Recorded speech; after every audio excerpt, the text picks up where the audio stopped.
The following discussion is not necessarily the views of all involved. The goal is to start open and honest discussion in the Christian worldview.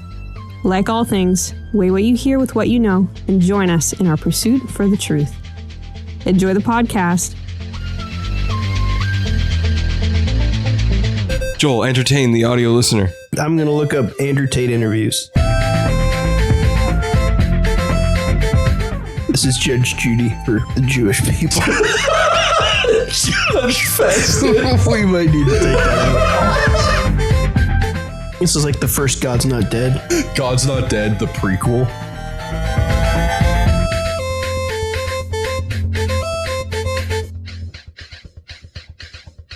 All right, I'd like to welcome everyone to the Second Rate Saints podcast. I'm one of your hosts here, Caleb. To my left is... I'm Josh.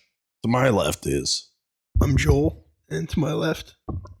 Me, Caleb. Both of you guys sounded off. Yeah. So I was trying to pick myself up with one arm. I was kind of laughing at Josh because he was falling off his chair. Josh canonically only has one arm, by the way. Yep. The This left isn't one. true. Yeah. Don't be ableist. Oh. Let's not start this show by being ableist. Yeah, it's a little disarming. So we are missing, besides My arm. one of his arms, we're missing Colton and Cole/Stewart. But Joel, where can people find episodes where all of us are there? If you'd like to find all of our past and future episodes, you can check us out at secondratesaints.com. If you'd like to leave a question, comment, or concern, you can use the chat feature on the website or email us at secondratesaints@gmail.com. If you'd like to support the show, you can hit us up at buymeacoffee.com/secondratesaints. Follow us on all our socials, our Instagram, our X, all this kind of stuff. Exciting. Josh, Yeah. do you read? Can you read? I have, and I did. Except not this book. Oh, What? I listened to it. Oh. It okay. was a very short one. The whole book is 37 minutes. Of a listen. Yep. Okay. It is A Defense of Calvinism by Charles Spurgeon, who has such a beautiful way of writing and speaking, because his writing very much comes off as like one of his sermons, which he was well known for. He's called the Prince of Preachers for a reason. Exactly. And so like this is one of the opening lines in the book, which is: the old truth that Calvin preached, that Augustine preached, that Paul preached, is the truth that I must preach today, or else be false by my conscience and my God. I cannot shape the truth. I know of no such thing as paring off the rough edges of a doctrine. John Knox's gospel is my gospel. That which thundered through Scotland must thunder through England again. Interesting. Yeah. That is very interesting. Yeah. Because there's some contextual historical stuff that's going on there too. But anyway, let's not get there. I mean, that statement is riddled with Church history problems, but that's fine. Yeah. Regardless, awesome quote. Yes. Why would you be reading a book like that? Because we're doing a Dort series, so we're going over the canons of Dort in parallel to these episodes eventually. And they're the canons of Dort is the rooted document that Calvinism is presented out of. Most people know Tulip, but the canons of Dort is the confessional document that Reformed churches will hold to if they believe in Calvinism. And it was not written by Calvin, but that's because Calvin didn't institute Calvinism to his students. That's funny. Carry on. Someone's going to get that. Yeah. Yeah. And Charles Spurgeon was a Calvinist in history, and so he wrote a book called A Defense of Calvinism, about 30 minutes, and it's mostly just about his personal experience on why he believes it. Would you say it's the beauty of the subjective experience? Yes. It also, he's very vocal in that he's like, this is me. Right. And he has, what I like about him is, in his defense of Calvinism, unlike most internet Calvinists that you see, talks about Wesley and what was the other guy at the time? I forget. about how Wesley's an Arminian, but he totally affirms that Wesley is one of the greatest Christians he's ever met. And despite the disagreement, and he thinks 90% of the time Arminianism is Pelagian heresy, he still thinks that John Wesley was one of the greatest examples of a Christ-like human. So, and how we can't hate each other. Cool. Who would you say like this is geared to? Mm-hmm. Like what's the target audience? Oh, this is like if you've been burned by Calvinism or Calvinists, like check it out. It's 30 minutes. He's a very good speaker. He defends from a personal situation, not from a doctrinal situation, though doctrine does show up. And you just get to see what it means to him, really. Like in that line where he's like, I have to preach this.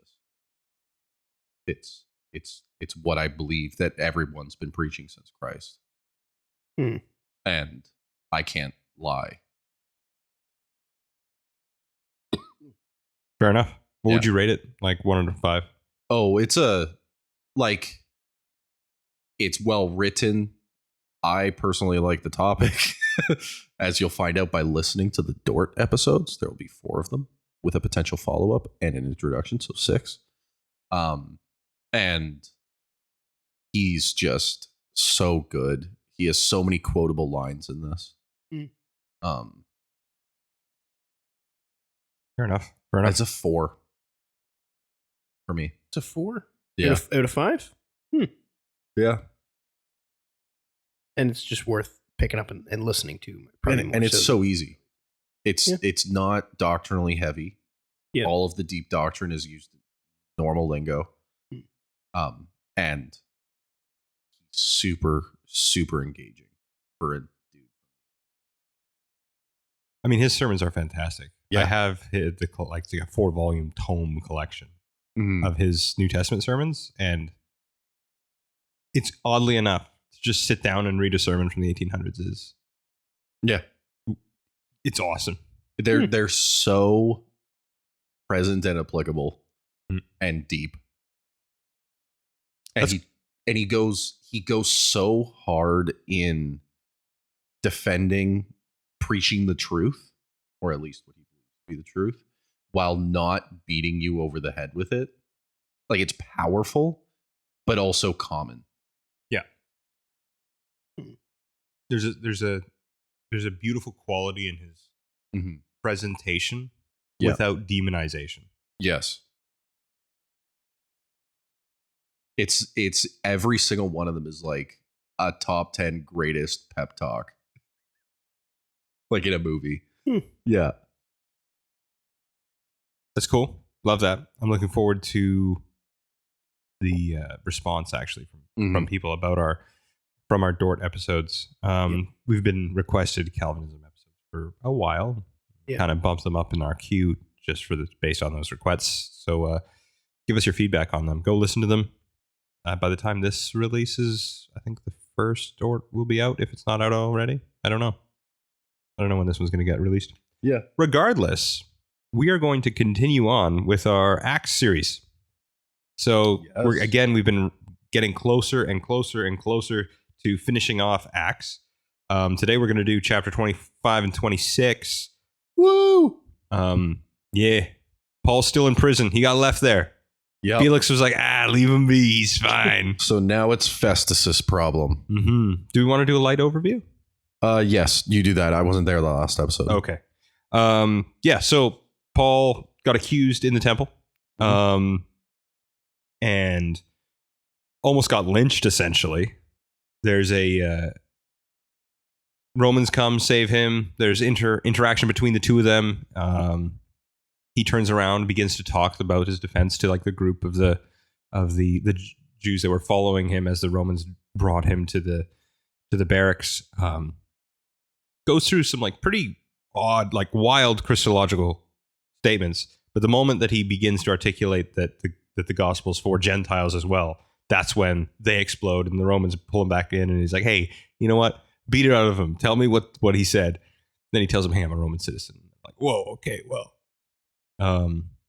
Next day, he's brought before the Sanhedrin. He does some clever tactics to turn them against one another, and then the Roman officer comes in and saves him again, and then they bring him before they're going to continue to figure that out there. However, there's a plot to kill Paul, and so I think it's his nephew, his sister's nephew, is it? Yes. His sister's nephew warns him, and then he sends sister's son. That's true. His sister's nephew would be, or a different one, but yes, it would be. Yeah. Okay. Yeah. Fair enough. A relative of his comes and warns the Roman officer, and then the Roman officer sends him off to the governor, Felix, for further questioning, and like sends this almost like a no small military force to protect them there. Yeah. And Felix is like rather sympathetic the whole time, but he doesn't let him go. He's kind of expecting someone, like he's kind of extorting. He's expecting someone to pay for Paul's release, or Paul to get payment somehow for his release. And then as it's Felix's end of his reign as governor, in order to kind of like leave in good standing with the Jews, he just leaves Paul in prison. Mm-hmm. Yeah. Not a great guy. But that leaves us with the new guy who's in charge, Festus, who has arrived. And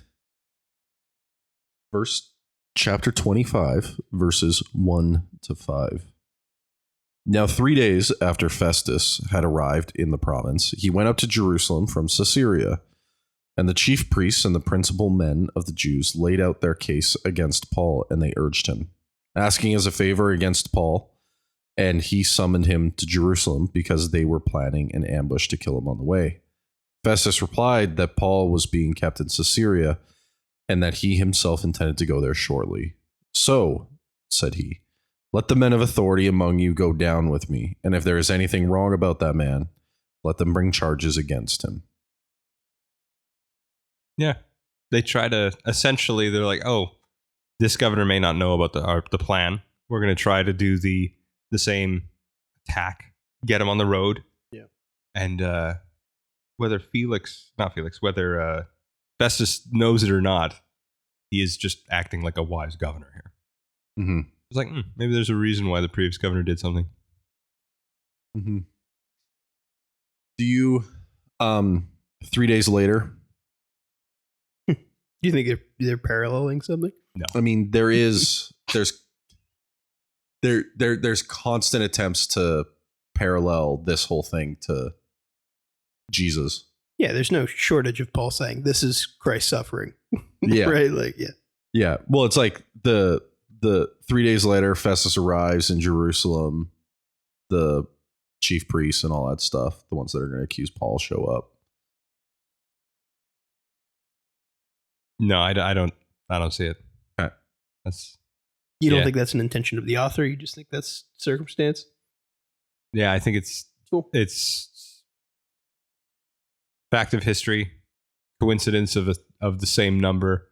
There's no other themes. Like if he was immediately released after 3 days, well, okay, now we're talking like there's an effect, but there's no real change in Paul's status. Mm-hmm. Yeah. Fair. Whether or not the Tribune, who's based in Jerusalem, told Festus, we're not privy to.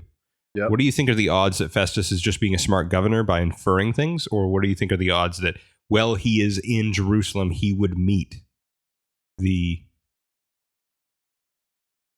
Roman officer that had the dialogue with Felix? Or sent the letter with Paul to Felix. Well, if he's arriving on the scene and he's new in town and he's in charge, then he would want to get acquainted with everything that's going on and everyone who's a player in the system. So the fact that he's going to, there was a high profile criminal recently that's got the whole town riled up. I should probably go listen to the officer who's in charge of that. get him to explain it to me. Makes sense to me. Yep. We want to do next section or what? Oh, this is the good speech. Verses 6 to verses 12. After he stayed among them, not more than 8 or 10 days, he went to Caesarea.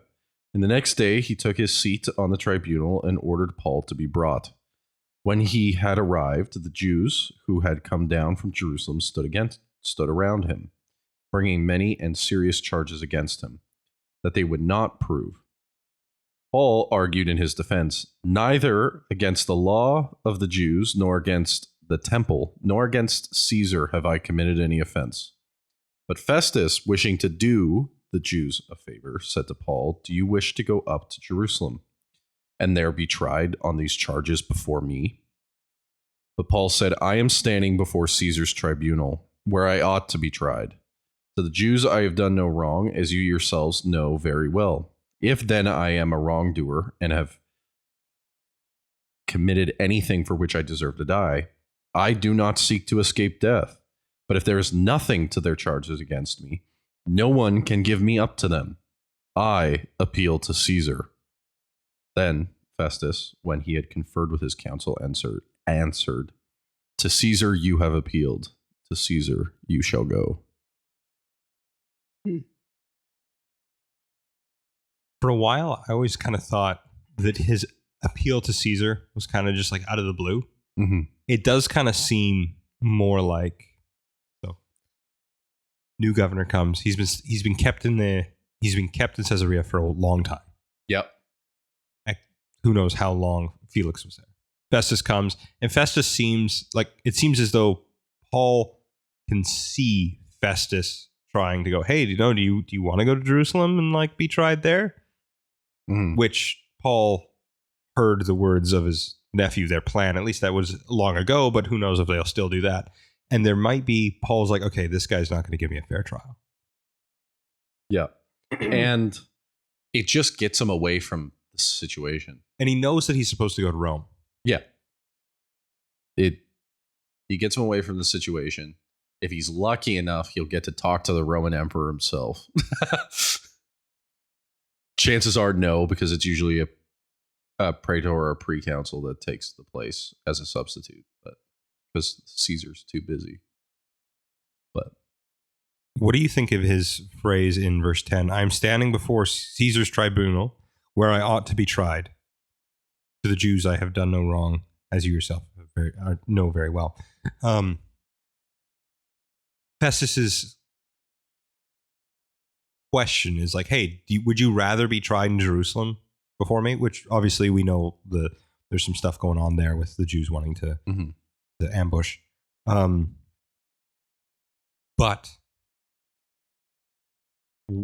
what would you make of Paul's claim? No, I should be standing before Caesar's tribunal, not in Jerusalem with my own people.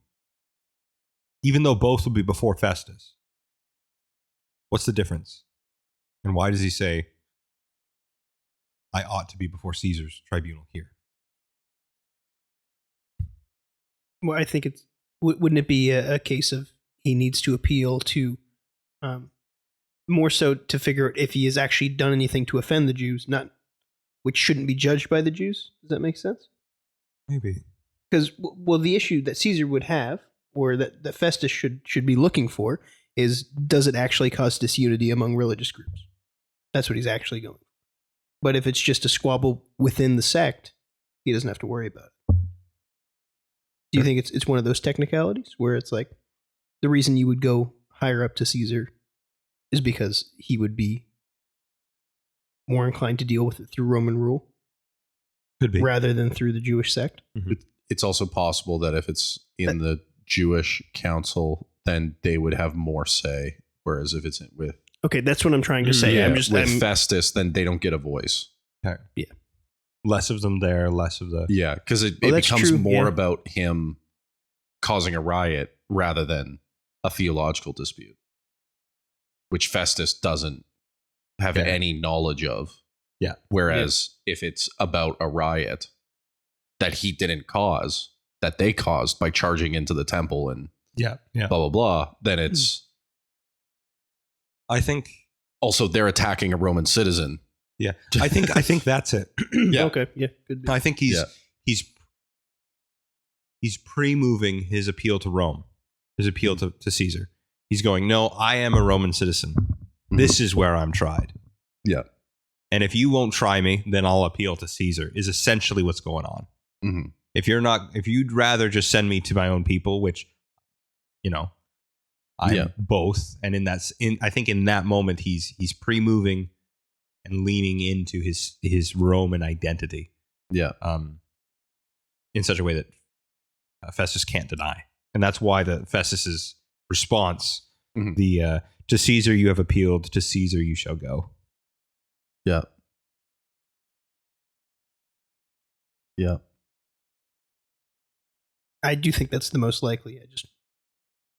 I thought there was some more texture behind it, Do you find it interesting oh no, I'm forgetting where it is now.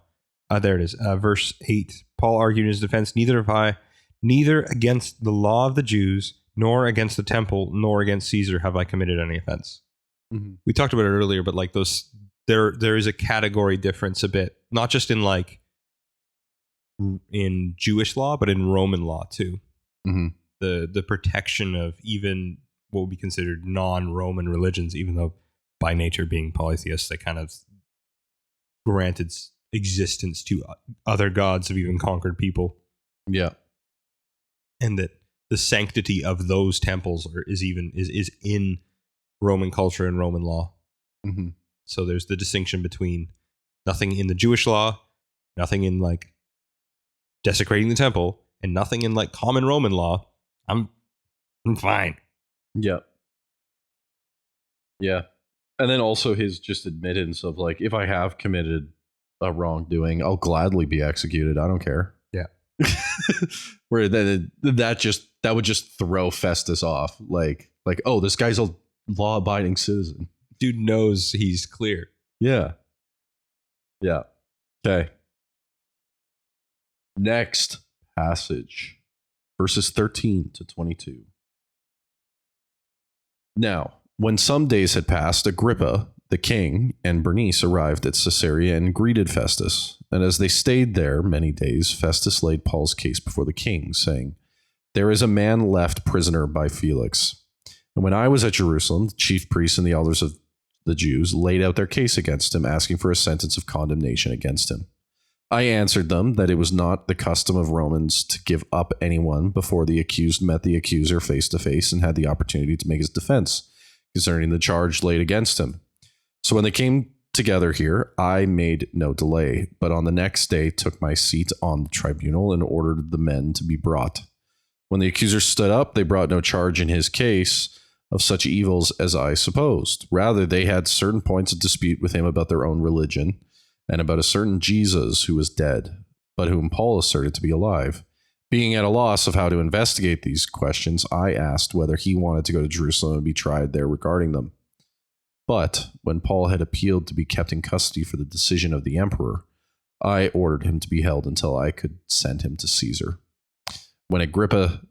Then Agrippa said to Festus, "I would like to hear the man myself. Tomorrow," said he, "you will hear him."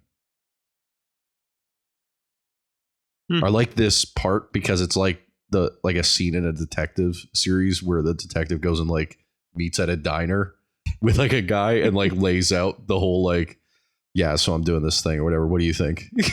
Funny.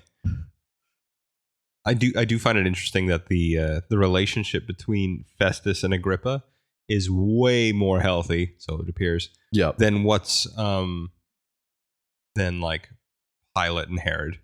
Mm-hmm. Yeah, I don't know. I find that interesting.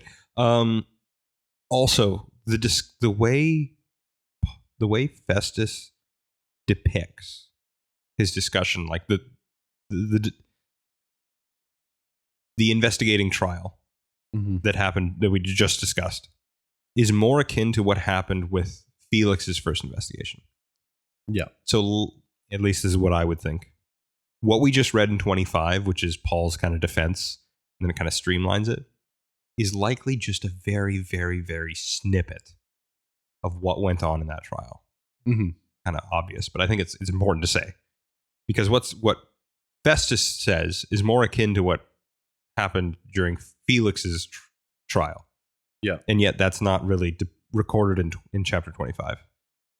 And so I think what it is essentially they just ran through the entire trial that they went through under Felix, but now under Festus. And he's like, I don't really know. I was going to say it's very similar to all the same points. Yes. Right? Like it feels a little bit repetitive.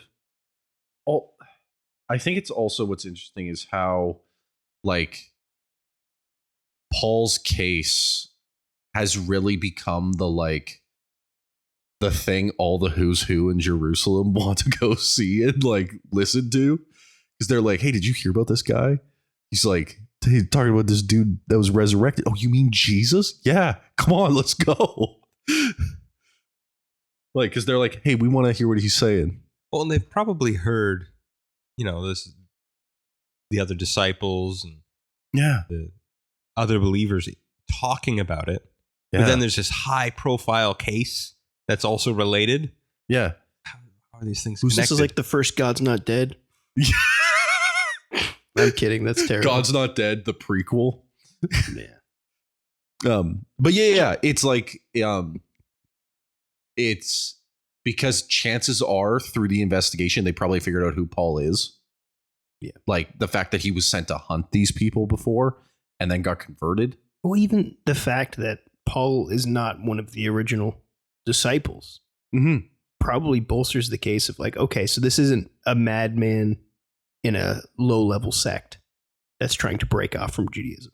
Yeah. This is like a guy who's already making waves theologically and then just went off the way. Yeah. He was the way. Well, what I'm saying is if it happened between, we'll say, a non-academic and an academic, right, then it wouldn't have been taken as seriously as a argument within the religion. Right? Mm-hmm. Makes sense to me. That's what I think, but I don't know. It's just interesting to think of why would God use Paul for this specific instance. Well, I think what's interesting about this is, and like Paul probably is seeing this because he's smarter than we are, but he's, I think, seeing the fact that God is, like he said to Jesus, I will bring you before kings and give you the words to say. And two leaders, a king, a queen, Festus, Felix brought his wife, like all of these officials, the Roman officials that were like guarding him, are just constantly getting told the gospel through this trial.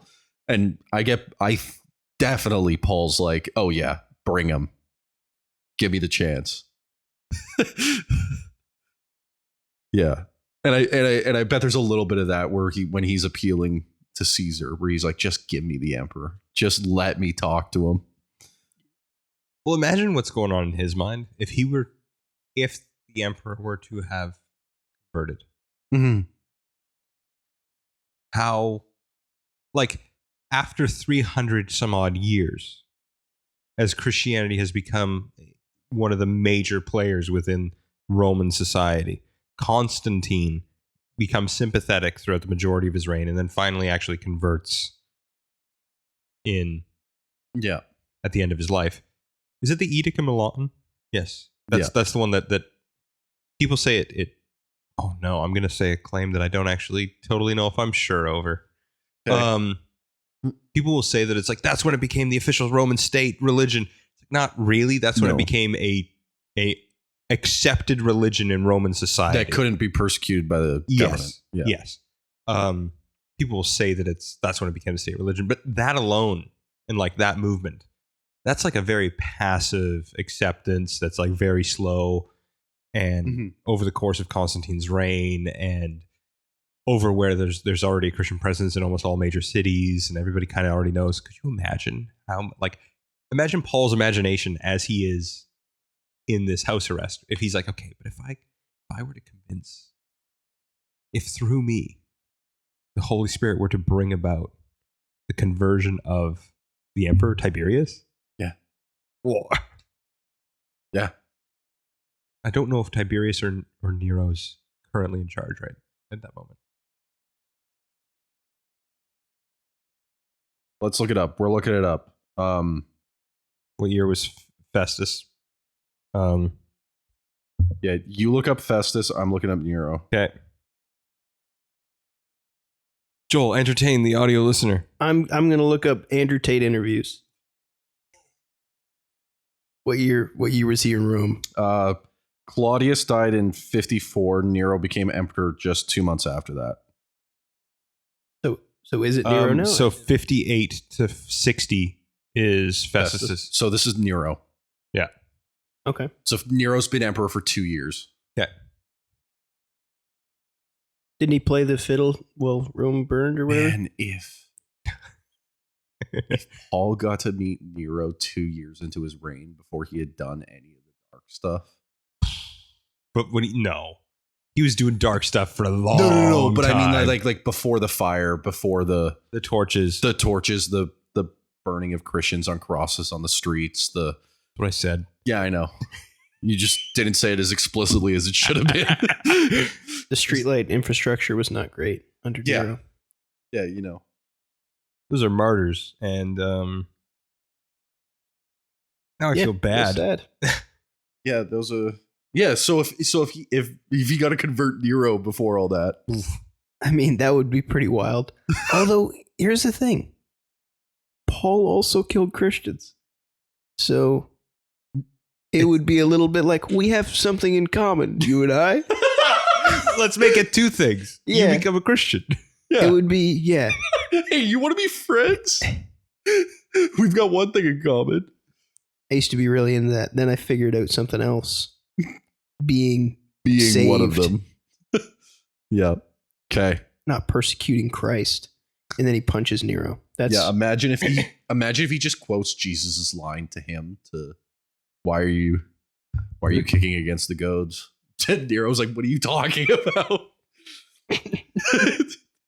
Yeah, I don't know if Nero was of sound enough mind to actually converse with Paul. No. he's just fiddling on the roof or whatever.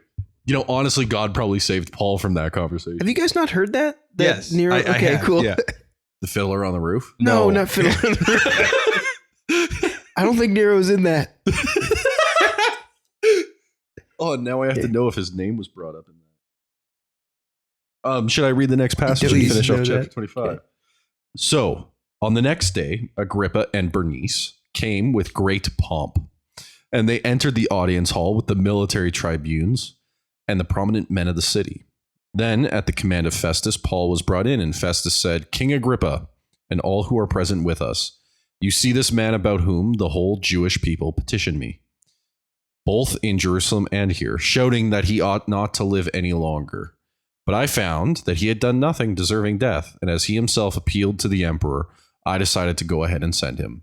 But I have nothing definite to write to my lord about him. Therefore, I have brought him before you all, and especially before you, King Agrippa, so that after we have examined him, I may have something to write. For it seems to me unreasonable to send a prisoner not to indicate the charges against him. Okay, what I like about this is the comment I made before about all the who's who of Jerusalem coming to see it. Literally, all the prominent men of the city, the military tribunals, King Agrippa, and them just walking in. Dude, they show up with much pomp. Yeah, they're like, this is date night. They're going to the play, except it's a trial. It's prime time television right now. Yeah. This is Judge Judy for the Jewish people. Judge Festus. We might need to take that out. If it's not this case, it's just divorce court. Oh my. Anyway, so he's like, yeah, cool. Talk. I see. I wonder how much prep time Paul had, and like, did he know that he was going to be brought before like the who's who, or whether he was just like, oh, I'm going before Felix again. Okay, and they open the door and it's like grand banquet. And he's like, speak, Paul. Whoa. Speak, dance monkey. A little bit. Yeah. And yeah, I don't know what his prep would be, but How many people in that room do you think were on Paul's side? Because we don't really get an idea of that. probably not zero. It'd be very few. Very, very, very, very few. But like, if this, like, how many we have records of a couple Roman officers in the Gospels that believed in Christ. Yeah. Well, if centurion, maybe not, but maybe. Yeah. Like, who knows? Yeah. All the bailiff. guys that came here, the military guys that beat up Paul, are just sweating, hoping he doesn't make it to the emperor, and he tells them that they beat him up. Well, they didn't. They almost did. They tied him up. Yeah. They're just sweating bullets. Oh, please don't tell Nero. That is funny. He's like, I'm not sending you to the emperor without probable cause for anything. Yeah, I'm not just going to send you on a holiday. Because it seems like his kind of reputation would be on the line a little bit with the emperor as well, right? Like, are you going to send a guy and be like, he might have done something? We don't know yet. His own people say they did stuff, but like, I don't really see anything wrong with it. So here you go. That it feels a little bit like that was within your pay grade and you didn't deal with it. So that's what I just see some bureaucracy going on here. That's in your pay grade and you didn't deal with it. You didn't do anything. This is your job. I can't get Judge Judy out of my head now. So thanks, guys. Yeah. Do you think there's a political ploy to try to like win over favor with Agrippa because he's like new in the region? He's a new, like he's new in town. He's new in town. He's trying to make friends. I don't think he is. No? Well, I mean, it's clear that they're trying to butter him up, especially you, Agrippa. We really wanted your weighing in on this, you know. And Bernice. Before we said, yeah, me and Bernice need your advice. Before we can really send this to the big man upstate. I really the court kind of is informing my view of this a little bit. Anyways, yeah. Shall we continue into chapter 26? Paul's defense before Agrippa. 1-8. So Agrippa said to Paul, "You have permission to speak for yourself." Then Paul stretched out his hand and made his defense. "I consider myself fortunate that it is before you, King Agrippa, I am going to make my defense today. Against all of the accusations of the Jews, especially because you are familiar with all of the customs and controversies of the Jews. Therefore, I beg you to listen to me patiently. My manner of life from my youth, spent from the beginning among my own nation and in Jerusalem, is known by all of the Jews. They have known for a long time. If they are willing to testify that according to the strictest party of our religion, I have lived as a Pharisee. And now I stand here on trial because of my hope in the promise made by God to our fathers, to which our 12 tribes hope to attain, as they earnestly worship night and day. And for this hope I am accused by Jews, O king. Why is it thought incredibly by any of you that God raises the dead?" It's again the thing that Joel mentioned earlier. Yeah. Like, I think either last episode or 2 episodes ago, which is like, they're just accusing me of actually believing the thing that we all say we believe. Yeah. Why is this a problem? Well, and it seems like that's the strategy for Paul. Is like, don't let them push you out of the group. Like, Yeah. don't let them discredit you. You earned this. No, I'm on your side. You're mistaken. Yeah. Well, it's because every time they're like, well, then you're wrong. And he goes, yeah, I guess we are then, hey? It's like, yeah, I guess Judaism is just baseless. Yeah. What are you talking about? You're not a Jew, you're a Christian. Did I stutter? Yeah. Dude, I was the hardest of all the Jews. I was in the strictest of the religion. The strictest sect of our religion. And now you just blame me for being more Jewish? Yeah. I learned everything there was to learn, and I learned more. I believe what you believe, but better than you. Well, it is odd. I do like that he's like, oh, Agrippa? Sweet. I'm glad. Dude, you know our customs. You know who we are. Yeah. Well, because isn't Agrippa the one who's half Jewish? Is that right? There was some kind of... I don't know about that. No, I'm thinking Herod. But he is Herod's replacement, is he not? I think he's of the same line, isn't he? Yeah. Okay, well then, he would be Yeah. at least partially Jewish. Well, yeah, partially because his Ethnic. Herod was an Edomian, making him an Edomite. Yeah. He's related. Very, Yeah. very familiar. Also, I don't know. I know Herod grew up mostly in Rome. I don't know about Agrippa. Yeah. But likely, if I was a betting man. But either way, he would know Jewish customs. And so when Paul's like, "Oh, it's you," Hey. you know all the Yeah. stuff that I'm talking about. Yeah. Chances are you probably know me. Everyone does. Man, what a baller line. Every Jew in Israel knows my story. Yeah. Which means they cannot lie. I do find it interesting. He is like verse 8. Think about how this sounds to the Jews in the court and then to the pagans in the court. Why is it incredible? Why is it an incredible thought by any of you that God raises the dead? Mm-hmm. And that would be so aggravating for them. They're like, no, we know God raises people from the dead, but he didn't resurrect that guy, a heretic. Yeah. And then the pagans are just like, I don't know, that's an incredible, weirdly dumb thought. Yeah. Yeah. And then Paul continues to be like, but if he did raise him from the dead, that would make him really important, right? And they're like, well, yeah. Yeah. Okay. Better call Paul. 9 to better call Paul. I don't know. It's just, he's so clever. funny. I mean, you're dealing with a similar level of intellect, just one for crime. And Also in a courtroom. yep. Also in a courtroom. I mean, it's not Can said we to be call like this episode Better Call Paul? No, talk to it's Stuart. probably going to have to do that. Yeah. He loves that show, so He does. it's an easy convince. What Verses show? 9 to 11. I myself was convinced that I ought to do many things in opposing the name of Jesus of Nazareth. And I did so in Jerusalem. I not only locked up many of the saints in prison after receiving authority from the chief priests, but when they were put to death, I cast my vote against them.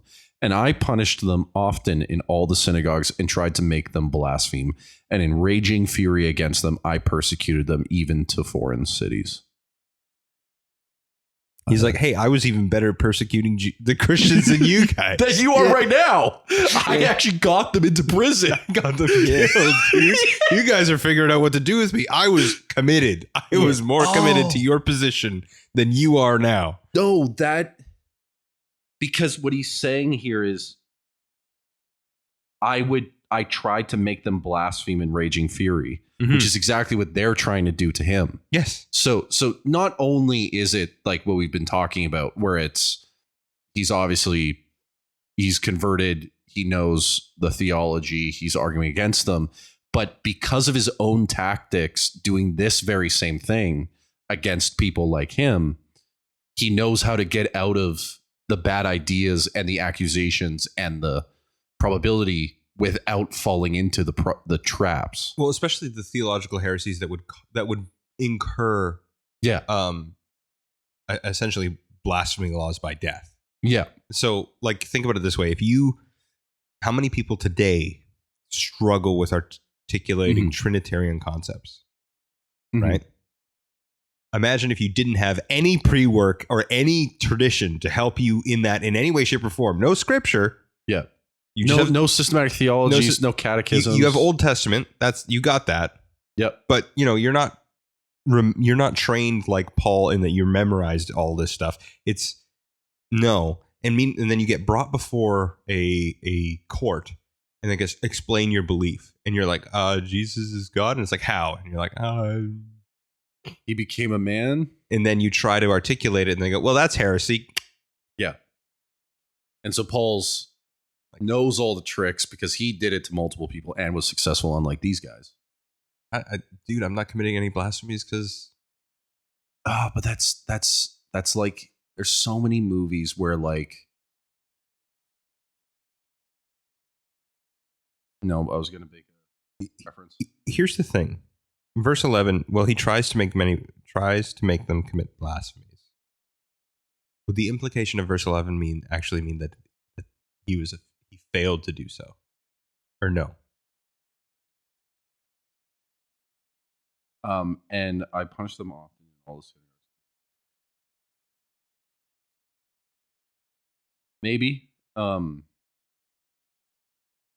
But it's this, and then when they were put to death, I cast my vote. Mhm. So I think our point still stands. yeah, Although I don't know if although it might be speculation and not built on Mhm. that reference might be a little too spurious. yeah. Hmm. It could also be the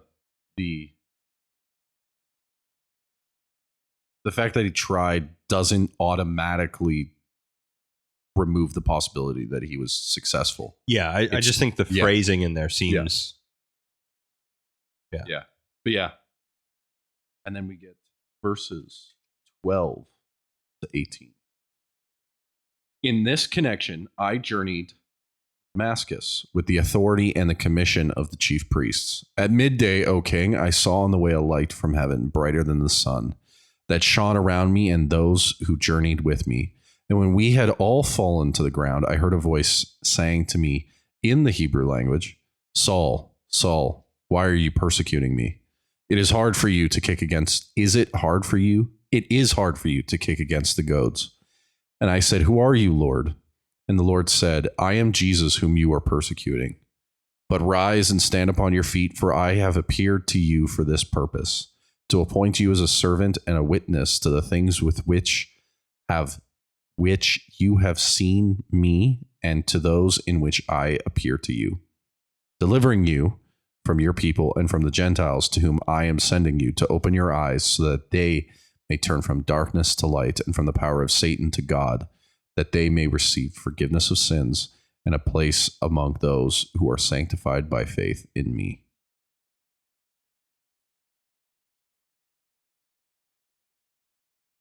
Yeah. Yeah. What do you make of those people who contrast the stories like reported here? There's another instance of his reporting, and then the actual recording of his conversion in verse 9, in chapter 9, where there's like, well, who sees the light? Who gets knocked down? Who hears the voice? Because in chapter 9, what's presented is light, he falls down. And he said, I am Jesus, the one whom you are persecuting. But rise and enter the city, and you will be told what you are to do. The men who are traveling with him stood speechless, hearing the voice, but seeing no one. Mm-hmm. And Paul's account being that, I'm trying to make it harder than it is. Paul's account being that, well, everyone fell down. Yeah. But then this verse says they were standing speechless.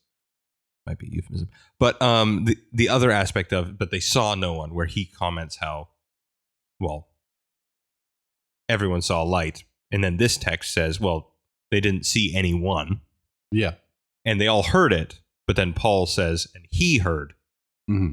So there's, what would you make of people that try to make massive distinctions between that? Every time I tell the story about the car crash I was in when I went to Kelowna one time, every time I tell it, depending on the audience, I tell it differently. And that means it didn't happen, right? Nope. Oh. There are details that are expressed because of the person that I'm talking to, and then there are details that are not expressed because of the person that I'm talking to. And the situation requires, and specifically for Paul, who's using this now as a case for his defense, and is presenting that Jesus is in fact in line with the theology presented with the Jewish theology of the resurrection of the dead, and is the Son of God. He's trying to assuage the facts to the benefit of everyone around. He's not lying. There is what happened, and every time you tell a story, it's a compression frame. It's a compression of what actually happened. When you tell the story of Abraham, when you read it, there's more than what happened than what's in the book. Well, we just had that with chapter 25 when we were talking about the trial before Festus. Yeah. When Festus tells Agrippa what happened, he doesn't tell him everything that we just Paul read. And so when he does that again and again and again and again and again, you're going to get differences. And that's because stories are meant to express not just facts, but understanding and awareness and assumption and how you approach the story. one of the major distinctions that I haven't seen is what's presented here appears to be a compound of what Jesus says to him later. Yes. He appears to went after his 3 days of fasting. I think it's 3 days of fasting, where he's not eating and whatnot. I forget the name. The other brother in Christ that comes to him, that on Straight Street that comes to him. Ananias. Ananias, thank you. Ananias tells him, like, hey, this is what God has revealed to me for you. And then what's recorded here in 26 appears to be a combination of both applied back to the original God's, like, Jesus message on Damascus Road. Again, like what you were mentioning, depending on the way you're presenting a story, you're just going to streamline it. Yeah. That's what's going on here. Do you think there's significance to him? Here's the thing. I think there's significance to it, to him bringing up that it was in the Hebrew language. Do you think that's an interesting point that would differentiate it from something like an oracle? Could be. I don't know. I haven't noticed that emphasized in any of the other tellings. I don't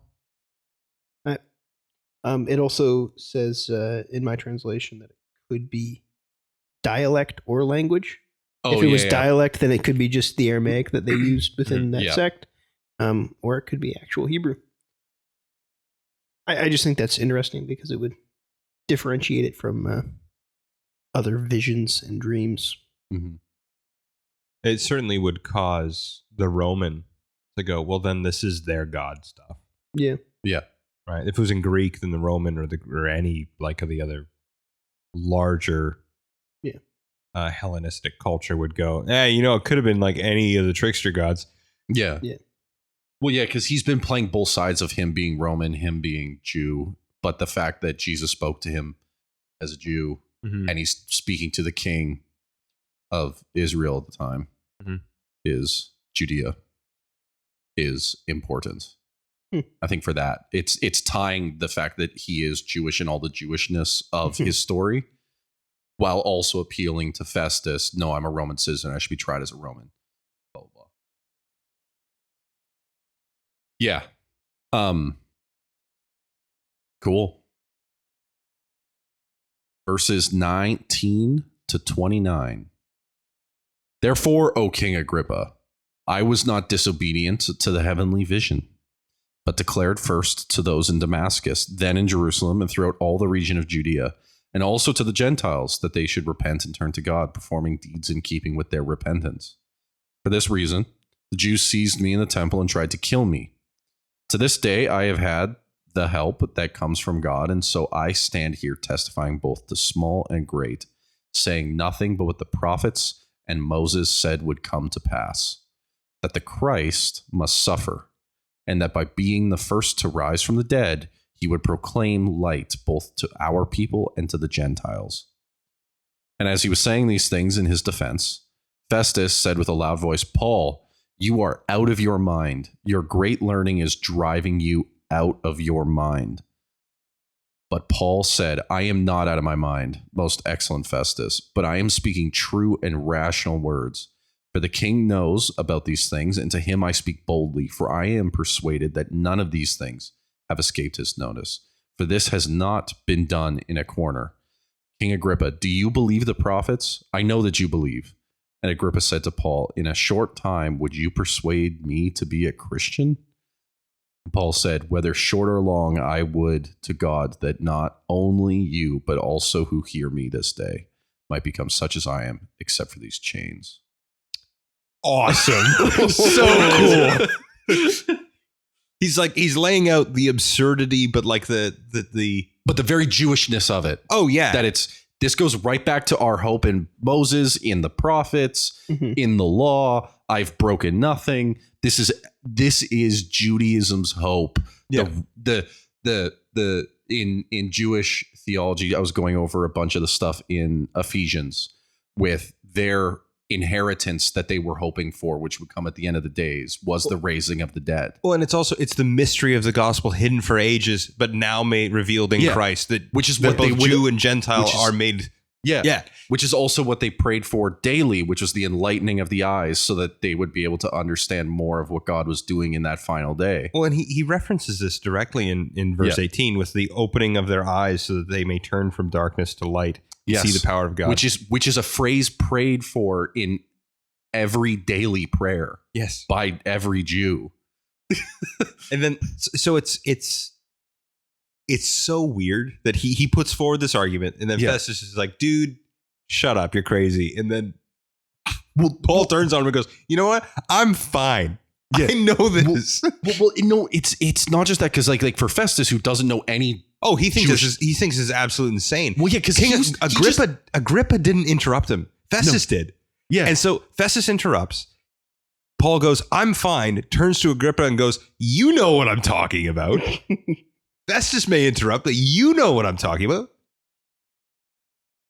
But it's also not like Paul's not exasperated when he like Festus is like, dude, you just appealed to Caesar. Don't mess this up. like don't screw yourself over by making this worse, making it a Jewish theological issue, which you've presented to me. It's a Roman issue. I don't know if that's what's going on. Well, no. I don't think he's defending Paul, but I just think he's saying, like, dude, you're out of your mind. Shut up. I think the absurdity of the religious claims of Judaism, what he's going, like, just the mere facts that Paul's presenting, a universal religion, it's wild to a Roman to hear resurrection of the dead. Yeah. But the way Paul says it, I'm not out of my mind, most excellent Festus. But I am speaking true and rational words. Mm-hmm. He's like, no, like this is like he's respectful. No, I'm not saying that he's not respectful, but it is interesting that he takes a second. He's like, no, Festus, I know what I'm saying. Yeah. But so then he wheels right back to Agrippa and goes, but you believe the prophets, don't you? And the odd thing is Agrippa's argument is not, I don't think the prophets agree with you, which, although he may hold that, his argument is, what, you're going to say, hey, do you believe the Old Testament? Well, then you'd agree with me. Agrippa is the first person to call him out on that a little bit. Yeah. But I don't know Agrippa, but it seems if he's anything like Herod, that he's a bit smarter and craftier than other characters in the Bible. Yeah. Where the fact that he's like, in a short time, would you persuade me to be a Christian? In front of everyone here, you're gonna hope that I convert in front of all of the people that I oversee that hate you. Yeah, but Paul's response is just so good. I'm gonna read it again, okay? And Paul said, "In short time, would you persuade me to be a Christian?" Says Agrippa, and Paul says, "Whether short or long, I would to God that not only you, but also all who hear me this day might become such as I am, except for these chains." It's just like, no, you don't get it. Not just you. Yeah. Everyone. The pagans, Festus, everybody. Yeah. Everyone that's accusing me of a crime, I hope that they come to believe what I believe. Yeah. And you already do. Anyways. And if you did, you'd agree with me. And if you agree with Moses, you agree with me. Which is classic, like you say stuff like that all the time, or like our professor would say. I get it from that. I say it as a meme. Our professor, who's like, he's fantastic. Yeah, professor that the school that we went to, but he would say things like, "World-renowned theologian X." You know, he agrees with me, dude. Yeah. Okay, I'm just gonna read the last part. Then we're done, and we can spend the rest of the time talking about this whole bit. Verses 30 to 32. Then the king rose, and the governor and Bernice and those who were sitting with them. And when they had withdrawn, they said to one another, "This man is doing nothing to deserve death or imprisonment." And Agrippa said to Festus, "This man could have been set free if he had not appealed to Caesar." I mean, it seems like his point that it's just a theological issue, but he's rational in it. He's a good citizen of Rome. He's not gone insane by his great learning. Also, Festus's dig at Paul there is also kind of it's respectable. It's respectable. Like, hey, you're crazy because you've been in your books too long. No, you're crazy because you're smarter than everyone here. The patterns. What do they mean? Yeah. But it is Paul's purpose of presenting, no, the disagreement that these people have with me, the Jews have with me, is not based on any issue that Rome should see, but is solely based in the Jewish law, as in the fulfillment of all of Judaism. Also, this is still like in Festus' first month here. And he's just like, is this going to be the rest of my work here? Yeah. And it's not great news for what is it's good news. I doubt Agrippa would feel great about someone saying, the Jews have a new king now, hey? It's like, you don't want to have to tell Caesar that. That's a bad look. Yeah, if Agrippa just turns to Festus and he's like, oh yeah, when you send Paul, send Nero a letter that there's a new king in town. Well, that does become the main target of attack for Christians moving forward. Yeah. It appears to be less realized here now. Mm-hmm. But later on in the New Testament, and especially in like the very early church, that was a line of attack. Yeah. Is who is king? Who is the ruler of the universe? Who is the ruler of the known world? Emperor? Emperor's still cool. It's better than king, but is it? Imperator. I like the word emperor more than I like the word king. Kaiser's even cooler though, right? No. Oh, really? That's a bun, dude. Kaiser's. Really? It's a Kaiser bun. Oh, yeah. Really? That's what you're going to go with? Yeah. Okay. What about Tsar? I mean, Czar is pretty cool because it starts with a T. You're just doing Caesar variants. Yeah.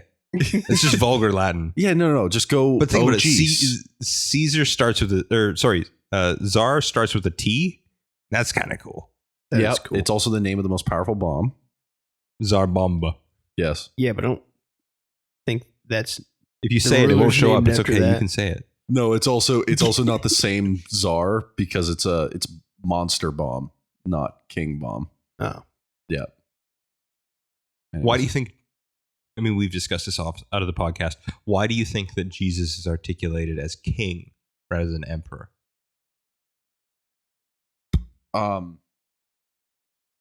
Because it is one coherent kingdom. It is not a multiple conquered peoples separated and divided. Yeah. I think it's an emphasis on King David. Yep. Big part of it is showing his prophetic fulfillment.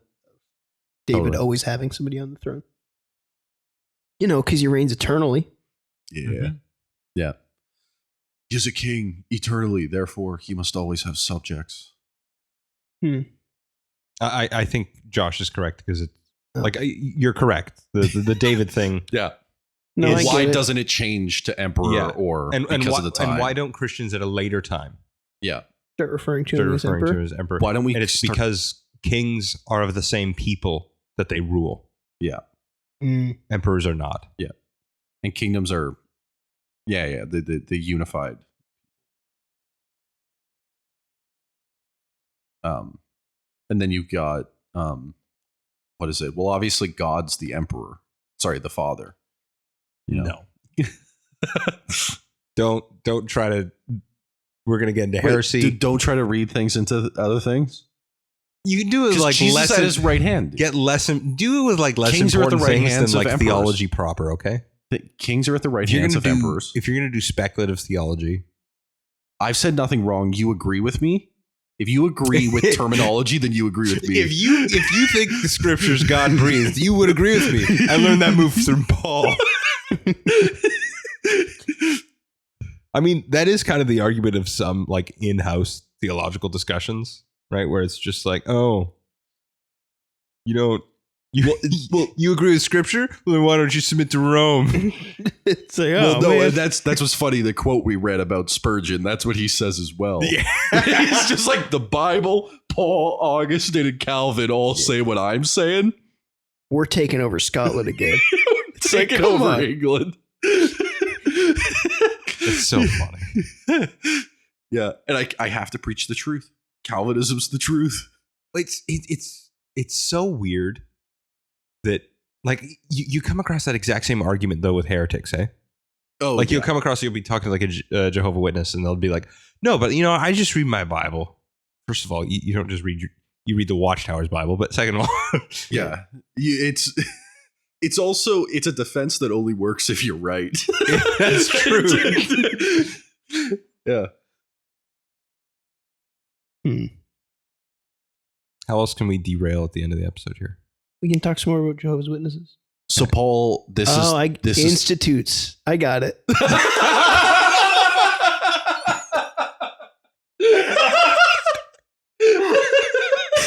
Did you actually just get that, or have you No, I've just been holding on to that for a while.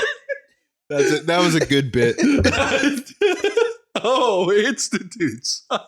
Oh man, are we done with Better Call Paul? Because the next one we're doing. There's no joke about Gilligan's Island, is there?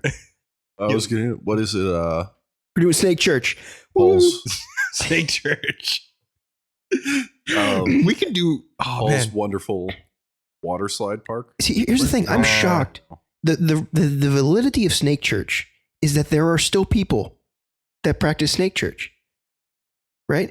Like on its face, it looks like the kind of church that takes care of itself. Well, right? It's the seeking after. I think people want a church that is cessational. I think Not cessationist. not cessationist. No, that's the thing, though, is like, how many committed people are you going to get if the most committed people, die? That's fair, but I think it's different. Churches are trying to find ways to be cessational to the people. Yeah. And then, I mean, here's to the defense of Roman Catholics in the Reformation. If you do give the Bible to the average person, it opens the door for less than average intelligent people to read something and say, this is God speaking to me to do my own thing now. Yeah, but they were going to do that anyways. I don't know. I'm not saying that you shouldn't Yeah. do that anymore, but it's like that was a critique. It was like, yeah, fair, valid. Yeah. Sorry, carry on there, Joel. Oh, nothing. You're just going I to still go that I fully endorse your respectable response. I want to go back to the jokes, though. Man, this is boring for derailment, Okay, Okay, are we actually done with Better Call Paul? We done? we probably should be. Okay. Well, this has been Second Rate Saints. We shutting her down? Yeah. Check us out at secondраtesaints.com for all of our past and future episodes. If you'd like to support the podcast, go on buymeacoffee.com/secondраtesaints. If you'd like to follow us on our socials, you can go to our X or our Instagram. If you have a question, comment, or concern, you can check us out on our website, use the chat feature, or email us at secondratesaints@gmail.com. Thank you for listening, and we'll see you next week. We won't see anybody because this is an We audio will see only. you. We'll hear you. Yeah. Read Timothy 3:5 and tell me if that teaches the necessity of baptism for salvation. Anyway, If you listen to this podcast in your car, Colton appears in your back seat like Evan Almighty. Okay. Have a great week. If you're gonna have a debate with Colton over baptism, I like the idea of you just preloading your arguments into the psyche of the fandom before, without him knowing. yeah, probably after Christmas. Donate to our fund to help Ken Ham learn how to read. Okay.